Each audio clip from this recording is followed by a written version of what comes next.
श्रीवेङ्कटेश्वर वज्रकवचस्तोत्रम्। मार्कण्डेय उवाच। नारायणम् परब्रह्म सर्वकारणकारणम् प्रपद्ये वेङ्कटेशाख्यम् तदेव कवचम् मम। सहस्रशीर्षा पुरुषो वेङ्कटेशः शिरोवतु। प्राणेशः प्राणनिलयः प्राणान् रक्षतु मे हरिः। आकाशराट्सुतानाथ आत्मानं मे सदावतु।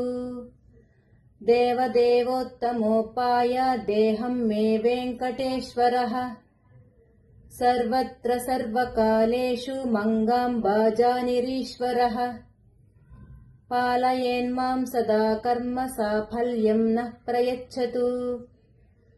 य एतद्वज्रकवचमभेद्यं वेङ्कटेशितुः। सायं प्रातः पठेन्नित्यं मृत्युं तरति निर्भयः। इति श्रीवेङ्कटेश्वर वज्रकवचस्तोत्रम् सम्पूर्णम्।